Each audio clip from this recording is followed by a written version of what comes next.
merci beaucoup amee internaute de la télévision Thiès 24 merci beaucoup xarit yi ko xam ne fii na ñu si émission éducative ñëw dina te nañu xam te ne mooy ci Daaru Salaam ñu fi mooy xam-xam house bu nga waxee mu école bi xam te ne à chaque fois préscolaire la joxe savoir di joxe la bonne éducative vis-à-vis les élèves ak les enfants te nga xam te ne mooy Moussa Diouf mooy nekk le directeur wala principal tey jii mu leen seet si ñu gën ñoo xam ne comme Moussa Diouf gën ñoo xamale xam house gën ñoo xam seen fonctionnement gën ñoo xam lan la xam house doxal réellement ci wàllu éducatif bi mbokki léegi-léegi ñu ànd ak yéen baa ko gajee ak Serigne ñu dugg ci biir wala xam house wala Moussa Diouf wala élèves yi nekk wala classe yi wala ni xam te dina déroulé léegi-léegi mbokk yi Diouf salaamaaleykum. maaleykum salaam Babacar. donc li njëkk sax maa ngi kontaan. ci tànk yi ngeen dox ba ñëw seet si ñu. fii ci groupe scolaire xam-xam house. donc kontaan nañ lool dara leen fii ci biir école bi. fas yéene waxtaan lépp loo nga xam ne rek dafay tourner ci biir école ak éducation nationale. waaye tamit di nuyu téléspectateur Thiès 24 yi seetaan di nuyu également bépp parent d'élève ak sama collaborateurs yi may liggéeyal ci biir école bi. ñu boole xam un tout petit peu kan mooy Moussa Diouf wala kan mooy Modou Diouf. waaw Babacar xam nga wax ci sa bopp nag yombul. wax ci rek peut-être sama cursus scolaire. donc je pense que ne maa ngi defee sama école élémentaire fële ñu naan école Modakan. donc à Cité Lamy. mu fa jógee dem CM Idrissa Diop. fa laa amee BFM. après on m'a orienté au lycée Malick Sy. fa laa amee bac. après poursuivre sama cursus scolaire dem université Cheikh Anta Diop bu Dakar. au département d'anglais. donc fa laa génnee. kon def nga cycle bu am solo. waaw donc comme tout cycle normal rek. donc c'est ça. ci mbokk yi mu ngi noonu gis ngeen macha allah parcours bi nga xam ne def na ko ci wàllu éducatif ba tey ay mu am li mu am ba tey kër yi xam te ne mooy xam-xam house bu ñëwee la moo xam-xam house que si fi xam-xam house. waaw Babacar ci xam-xam house dafa mel ni da nga ci dégg deux radicales. xam-xam donc bi nga xamee ni moo olof la ñëpp a ko xam. te fii aussi doon bërëb bu sàkku xam-xam école boo gis rek. dafay dugg day sàkku si xam-xam. te xam-xam également jàpp nañ ne moom mooy doxal àdduna. parce que ku amul xam-xam. mënoo doxal àdduna ab réew xam-xam moo koy doxal. ñun di xam-xam te house bi. donc mu ngi tekki c'est un mot anglais parce que comme ni ma la ko waxee moi je suis un soupirant de l'anglais. pur produit du département d'anglais. donc suñu cofeel ci anglais yóbbu ñu jël mot bi. bi signifier maison kër. donc yóbbu ko en anglais. donc mu doon deux radicales xam-xam et house maanaam la maison du savoir. kër gi nga xamee ni daal xam-xam rek moo fi am. donc képp kuy sàkku xam-xam aussi donc tijji nañ la ko. kon këru xam-xam bi. depuis ñaari at xam-xam mu ngi fonctionner. waaw xam-xam house ñu ngi ko créé en octobre 2017. donc octobre 2017 2022 donc ñu ngi sunu 5e année d'expérience. waaye bañ koy door a tijji je pense que ne ñu ngi ko commencé woon sax ci ay cours de renforcement kese. à travers des cours particuliers année suivante en 2018. la ñu am xalaat ak aussi parents d'élèves yi donc suggéré ñu pourquoi pas duñ ko ériger en école privée dëgg-dëgg di fi def ay cours donc normal. donc ci lañ tegee benn tànk maanaam le préscolaire. donc je pense boobaak léegi teg nañ fi préscolaire bi. élémentaire bi également dugg na. donc moyen secondaire bi également teg nañ ci 2 pas c'est-à-dire une classe de 6e et une classe de 5e. motivation bi lan la ku ne xam na ni ubbi école yombul ku ne xam na ni préscolaire yombul lan moo la motiver ba nga ubbi école bi. waaw motivation bi njëkk mooy rek participer au développement du pays. parce que je pense que ne comme tout citoyen rek war nga bokk ci ñi nga xamante ni da ngay participer ci ce développement réew. puisque ñun jàng lañu xam ci lañ nàmp ci lañ yeewu. donc biñ ñu formé dañu bëgg ñun retourner waat delloo njukkal. donc suñu éducation nationale. ci la ñu amee xalaat ak xelu tijji école privée. di fa former ay xale. waaye nag comme j'ai l'habitude de le dire ñu choisir également ñun dem ci ce qu'on appelle une école du quartier. c'est-à-dire que ne école bi boo xoolee dañu ñëw ba biir Daaru Salaam 2. tu vois ci biir quartier bi implanté ko fi. pour gën a rek jege population bi. gën leen wan ne rek donc voilà seen doom yi donc voilà dañu war a sàkku xam-xam. et tout donc faciliter leen également la tâche. c'est-à-dire moo tax donc voilà ñu am inspiration. créer école bi li ci njëkk daal mooy participer au développement. donc du pays waaye également gën a suqali koñ bi parce que boo nee par exemple quartier bu ci mel ni Daaru Salaam dafa am lu ñu leen di baatale. ñun nag pour xeex loolu donc nous avons créé une école. pour former fi rek des jeunes yi nga xamante ni peut-être déwén donc ay at ñu jëm.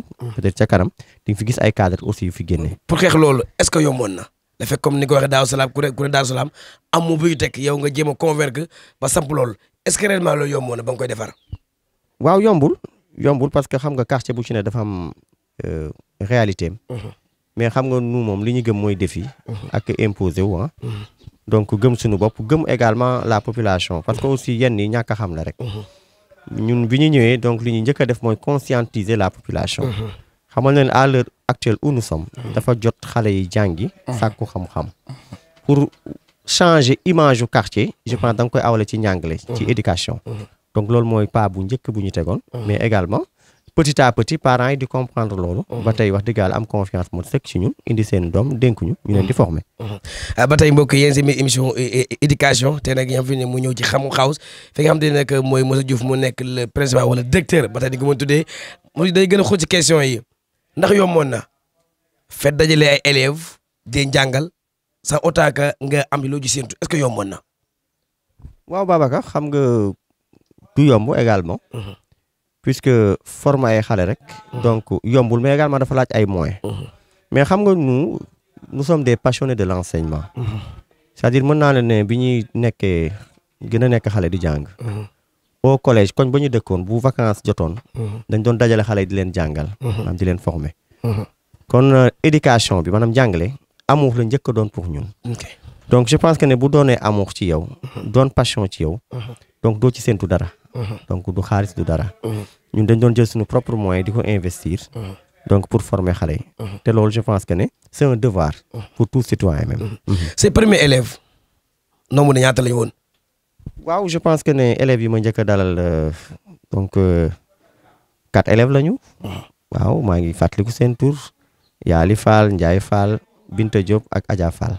4 élèves. maintenant yaa ngi ñaata élèves. waaw macha allah donc ñu ngi ci 104 élèves. 4 ba 100. 104. loolu mooy progrès boobu. waaw xam nga liggéey moom boo ci defee fulla jëmbat ci fayda. et puis gëm li ngay def bañ a décourager. patient également je pense que ne voilà di nga mën a réussir. donc le pari wala boog le défi. ñu bëggoon a xam ñaata surveillant wala ñaata corps professoral ñu ne ci biir école bi ba tey jëmbal li nga jëmba tey. waaw xam nga aussi Xam-Xam House. je tiens à préciser dafa am benn particularité. parce que école la boo nga xamante ni dafa am 2 types d'école ci biir. nous avons li naan l'école académique. bi nga xamante ni parent bi xale bi dafiy xëy di fi gont. donc vous avez vu. ak l'école renforcement bi nga xamante ni à travers des cours particuliers. des cours du soir yu ñu fi organiser. donc gis nga boo jëlee ci cours académique bi. donc ici nous avons 6 enseignants. et des stagiaires également au nombre de 3 wala ba 4 sax. donc vous avez vu boo demee ci cours académique bi matière boo jël.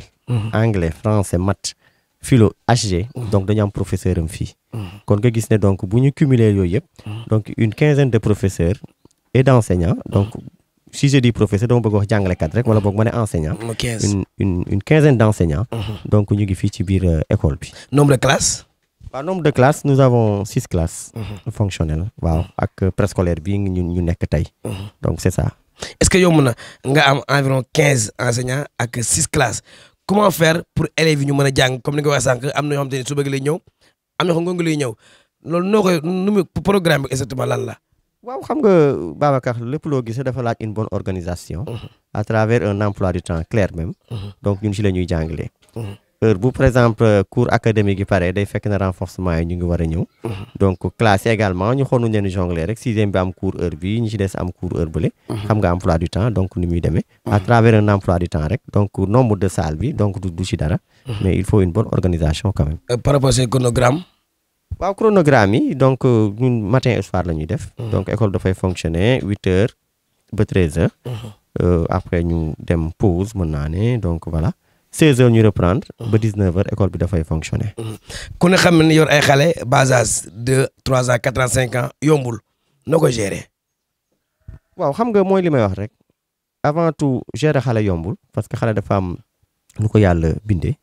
donc ñoom ñu bëri caprice lool mais quand tu es un passionné de l'enseignement te car macha allah ñi ma àndal ci école bi noonu la ñu mel moo xam maître la wala maîtresse ñoom dañoo am amour xale donc voilà parce que maîtresse yu bëri fii fi nekk ay yaay lañu te je pense que ne boo doonee yaay pour nga gérer xale dina yomb parce que di nga mën a gérer ay caprice am xam lan mooy xale dëggantaan waaw c'est ça mais xam nekk yaay taxut da nga mën gérer enfant am ñoom xam ñu ngi nekk nañ yaay mais mënuñu gérer xale parce que ñoom dañoo dëgër bopp ñii dañoo ñi ñenn ñi yow comment faire pour le tenir ba nekk dans très bonne condition. waaw Babacar xam nga buñ nee yaay dañu bëgg a foofu rek ne fibre bi dafiy nekk amour maternel bi d'abord dafiy nekk wala paternel bi mais au-delà de ça il y a ce qu'on appelle la formation pédagogique quand même donc de l'enseignant ou de l'enseignante parce que tamit fii je tiens à signaler que ñi fi nekk ñëpp donc dañ leen former dans des écoles grandes écoles même ñu ñëw indi seen diplôme sur un CV bu leer nañ donc ci lañ leen recruter kon ku def formation pédagogique dafa am lu ñu lay jàngal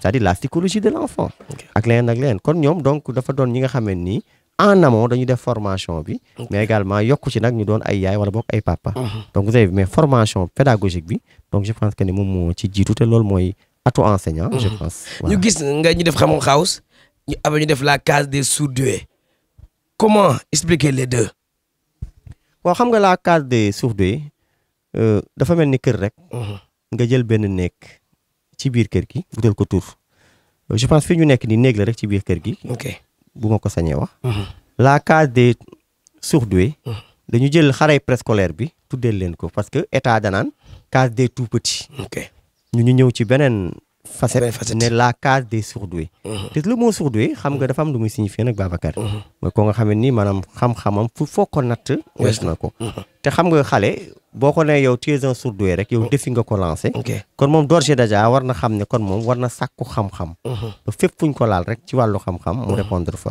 moo tax ñu jël tur boobu jox leen ce premier examen élèves yi nga njëkk a ñor c'est le nombre de combien waaw bu fekkee ci cours académique yi donc àggaguñ classe CM2 parce que ñu ngi ci classe CE2 kon école bi officiellement mosuñu présenter ay candidats du entrée en sixième du CFE du BFM du bac mais bu fekkee ci cours renforcement bi je pense que ne 2008 la ñu initié woon renforcement yi 2008 ba léegi donc je pense ça fait 14 ans donc ba léegi ñu ngi présenté xale nag à travers le baccalauréat l'entrée en sixième ak BFM waaw mais est-ce que lu am nga satisfaction la fekk élève 2008 ba tey nga yor ay élèves ñuy nekk ci classe d'examen yor leen est-ce que am nga satisfaction bu baax par rapport ak seen liggéey waaw Babacar xam nga école résultat moo ko yor su ma nee la tey dama passé de 4 élèves à 104 élèves kon je pense que ne résultat am na parce que macha allah xale yi bac ak BFM dañ ciy génn carrément donc je pense que ne génn boobu ñu ciy génn résultat yu optimal yooyu ñuy am aux différents examens moo tax nag confiance bi yokku ci parents yi ba bi ñu ériger école bi def ko en école privée ñoom ñëpp nag ñu xëcc seen doom ci public daal ñu koy dénk kon école je pense que ne résultat moo ko bu fekkul woon am nañu ay résultats kon defe naa ne école bi kenn waxatu ko pourcentage bi environ ñaata la ñu ko mën a xayma 100% 10% 80%. waaw Babacar xam nga candidat waaw li ci gën a gàtt nag ñun chaque année moom 80 mooy suñu minimum 80 ci cours de renforcement bi waaw ci cours de renforcement bi 80 moo ci gën a ndaw ci suñuy taux de réussite waaw buñ ne préscolaire wax jafe-jafe yéen jafe-jafe ngeen di jànkoonteel réellement il y a beaucoup de problèmes yoo xam ne yéen a koy jànkoonteel waaw Babacar xam nga préscolaire dafa am ay réalités parce que xale yi milieu bi ñuy épanouir dafa laaj beaucoup de matériel xam nga xale yi ngay gis ku ci nekk tey waroon na gàddu tablette nag donc yaa ngi dégg ak ay jouets c'est-à-dire la amoon fi ñu naan l'autre là Mikeland waroon na am fii parce que noonu la war a mel am aire de jeu am lépp donc vous avez vu mais des fois moyens yi dafay poser problème parce que nous aussi je tiens à signaler que amuñu subvention état amuñu partenaire amuñu dara donc on galope seul moo tax mu xaw a metti mais nag lu mu metti y a le minimum bi nga xamee ne ñu ngi koy assurer xale yi quand même mais est-ce que vous avez fait des démarches comme li nga wax Mikeland ay démarches la est-ce que Moussa Diouf def na ay démarches par rapport ak ñi nga xamante ne ñoo war a jàppale élèves yi xam réellement kat fii am na ay surdoués yu fi ne est-ce que def nga la bonne formation ou la bonne communication vis-à-vis ñi nga xamante ni ñoo yor yoo xamante ni mooy case tout petit yi waaw Babacar ñu ngi leen di rapprocher année bu nekk waxuma sax fii au niveau national mais au niveau international donc ñu ngi tànn la main à des partenaires mais toutefois rek xam nga noonu la parce que partenaires yi également confiance la ñuy demee bala ngaa jàppale nit foog nga tànkam lu ko xool lu muy liggéey yow aussi à travers des postes dootaay loo liggéey rek jël image photo à l'appui envoyé leen donc am nañ ci yaakaar que ne dans les années suivantes te dana am benn partenaire bu réagir au niveau national nag ñun état la ñoom donc waaw ñu ngi ci di wut ay subventions par-ci par-là et les bonnes volontés mais xam nga Sénégal donc ni muy doxee donc des fois li ñuy bëgg mooy peut-être bala ñu laa jàppale ci dara nga jàppaleen ci li ci des te xam nga école du fonctionner noonu parce que école donc est laïque pour commencer l'école également est apolitique vous êtes apolitique ñu ne apolitique mais est-ce que réellement yow aussi nga ne ci parti politique est-ce que réellement def ngay démarche yi pour gars yi xam te ne ñoom nga nekk à chaque fois ñu épaulé la waaw Babacar je pense que ne Xam-Xam House tey li muy liggéey ci biir Thiès ak ci biir dëkk bi je pense que ne ñu ci bari xam nañ ko donc je pense que ne pour man un bon politicien yow yaa war a jege école bi mais du école moo war a dem vers toi nag ne ba tey mbokk yi yéen seen émission éducative tey nag mooy ci Xam-Xam House ay presque bi nga xam te ni Modou Diouf moo ko jiite Daaru Salaam insécurité nga sam fi école noo koy gérer waaw Babacar comme ni nga ko xamee donc dama ci doon bañ a yegg mais ku ne xam na ne boo tuddee Daaru Salaam rek donc insécurité mooy seen mal bi njëkk c'est-à-dire que ne Daaru Salaam bëri nay moo c'est-à-dire ay problème mais problème bi njëkk mooy problème d'insécurité mais xam nga kon bu ñu jëlee école def ko ci biir quartier bi loolu la ñu bëgg a fàcc mais booy defar ab réew wala ab dëkk wala ab quartier da ngay commencer ci tout tànk yi donc vous avez vu léegi pour changer mentalité yi moo tax tey insécurité ba moo tax ñu jël xale yi di leen former petit à petit donc lan mooy citoyen nan la war a taxawee lan mooy aussi les valeurs cardinales jom dignité ak leen mais bu fekkee sécurité école bi également on a un gardien bi nga xamee ni mu ngi fi waaw mu ngi fi lay nekk en permanence et tout donc ñu ngi sant daal yàlla daal ci côté boobu mais daal pour changer mentalité bi xeex sécurité bi dëgg-dëgg je pense que ñu ngi koy awale à travers l'éducation quand même ñu gis léegi kidnapping bari ci xale yi léegi trop élèves yi ñibbi seen parents moom jël si wala ku ci nekk yow yaa yóbbu ku nekk këram waaw bu fekkee préscolaire dafa am réalité foofu te c'est une obligation xale bi ñu indi ko ba ci école bi buy wàcc ñu jël si ko kooku je pense que dès l'inscription école bi du ci sax lésine dañ ci wax mu leer dañ koy indi di ko yóbbu mais bu fekkee élémentaire la également xale bi comme que il est un peu mûr c'est-à-dire yeewu na tuuti moom mën na ñibbil boppam sans problème mais toutefois rek donc nous à travers des leçons donc de morale et tout dañu yee xale yi ci li nga xamante ni mooy kidnapping bi xew mais également informer parents yi neen que ne xale yi nañ am heure bu ñu leen di parce que tamit sa doom war a dugg 8 heures nga bàyyi ko 7 heures mu ñëw fii nii fekk école bi tijjeegul également donc mën na indi yeneen i problème moo tax ñun aussi dañ ciy waxtaan ak parents yi parce que école également foofu muy dialoguer ak parents d'élèves bi quand même ñoom aussi ñu jàpp lañ ci loolu ñun aussi wàll bi ci des mooy xale yi dañ leen di yee ci loolu ba nga xamee ni tey du n'importe qui rek moo leen di aborder ci mbedd ñu wuyu ko wala du n'importe oto aussi quel oto rek la ñuy voiture rek la ñuy yéeg tamit ñu bëggoon a xam kàddu gu mujj lan la ak message bi ngay lancé ñi nga xam te ni à chaque fois ñooy bàyyi xel Xam-Xam House à chaque fois ñu bëgg indi seen doom la nga leen di wax waaw Babacar bala maa joxe kàddu gu mujj sax nga may ma rek ma remercier quand même équipe pédagogique bi nga xamee ni maa ngi ànd ak ñoom di liggéey Fala boo ñëw sax Moussa Diouf ak waaw Fala nga jëgante Moussa Diouf ak ñi mi liggéeyal lan la ba dañ ne toujours égal à lui-même Moussa Diouf sans façon loolu lan la waaw je pense que ne loolu ci ñoom la rek parce que comme niñ koy kii dégguñu wolof nag mais dégg naa ñu naan uude ni mu la gisee rek la lay ëwalee c'est-à-dire que ne loolu ci ñoom la déjà parce que Xam-Xam House c'est avant tout une famille quand même c'est la famille Xam-Xam House donc corps pédagogique bi donc ñu doon ñi nga xam ne nañ ma déggal et puis ñu compréhensif très sincèrement gëm li ñuy def te bëgg ko donc kon ñoom moom awma seen fay donc dama leen di remercier d'emblée ñoom laay njëkk a remercier moo ci jógee également remercier les populations de Ngoumsane Darou Salam Cité Khadim Hersent Diamaguène Nimzat donc je pense que ne ñoom aussi awma seen fay parents d'élèves yi donc di remercier également élèves yi ak ñëpp seen objectif lan la suñu objectif waaw bi njëkk mooy rek xanaa Babacar fexe ba xale yi fi nekk tey ku ci nekk tey ëllëg ñu lay dégg fu sori nga dem ba peut-être le président de la République sax ci cursus mu jaar xam-xam house et donc c'est une possibilité donc ay cadre génn fii ak leneen ak leneen donc war naa mën a nekk Babacar voilà message fort bi lan la waaw message fort bi rek mooy que ni xanaa ñu wax parents yi que ni rek ab réew nag éducation moo koy doxal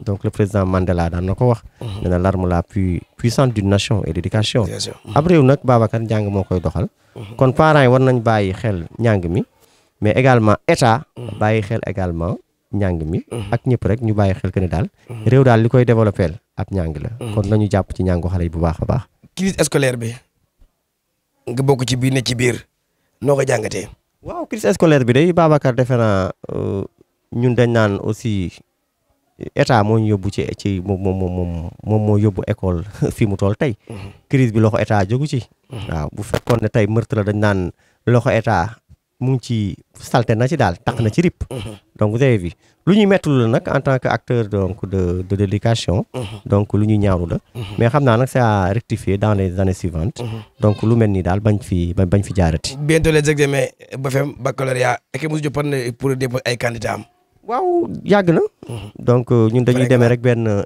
objectif en anglais get always ready donc soyez toujours prêt donc on est toujours prêt message bi lan la ak kàddu mujj gi lan la waaw kàddu gu mujj gi day Babacar xanaa remercier leen yéen aussi également je pense que ne suñu compagnonnage du tey donc lu yàgg la donc voilà te dañ naan lu yàgg dëgg la nga ne sax mën voilà c'est ça quoi waaw dañ doon essayer rek mais di naan nongali raw na sëriñam donc loolu moo ci nekk tey franchement tu es un bon communicateur et vraiment je suis très fier même de toi su mu lay gis ci télé ci rajo ak yéen ngay doxal émission yu mel nii mais émission bi am na solo parce que éducation également néew na télé yu koy bàyyi xel kon bu ñu gisee télévision bu koy bàyyi xel ñun dañ koy nawlool rafetlu ko quoi te jot na aussi tamit presse bi télévision yi bàyyi xel bu baax a baax donc émission yu mel nii nag donc di ci interviewé borom école yi ak xale yi sax nag wax dëgg yàlla ak ñëpp maanaam daal jot na ñuy wax ci éducation moo tax tey Thiès 24 def ko tous les lundis def éducatif yow ba njàng ci am ak message bi nga laa si am te nag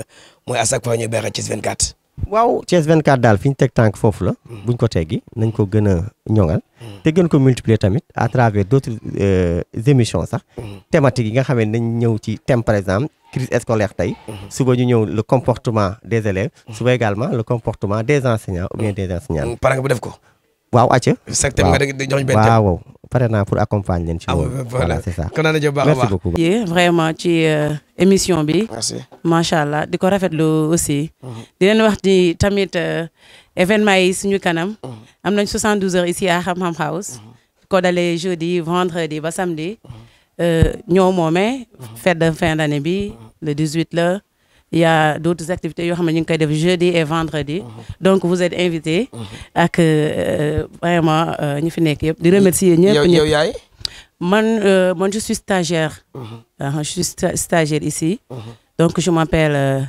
Mademoiselle John dañ may waxee fii donc noo ko dundee yor xale yi ku ne xam ne yombul noo koy jàngatee man moom franchement j'ai pas de problème particulier parce que man xale déjà moi je suis un passionné dama bëgg xale donc c'est ce qui m'a poussé à intégrer ici bëgg xale est-ce que yomb na parce que ay xale aussi xam nga différent non ku ne xam na ni yombul mais avec le courage et la motivation defe naa ni on parvient à xam nga rek jafe-jafe lan la en tant que maîtresse jafe-jafe bi non bëriwul des fois am na ñoo xamante ni dañoo xaw a dëgër bopp ñii xam nga rek te di am ne petit à petit booy kii woon naxanteeg ñoom rek ça vient fi am na dóor bi non dóor moom franchement ici on tape pas on n'hésite pas à corriger nag mais on tape pas tape bi moom merci beaucoup bébé je m'appelle Ousmane Sarr j'habite à Nimza j'ai 5 ans je fais la grande session mon école s'appelle Xam Xam House.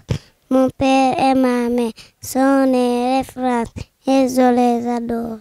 C'est-à-dire Daniel, là-bas on nous dit c'est-à-dire Daniel. Xam Xam House. Merci beaucoup.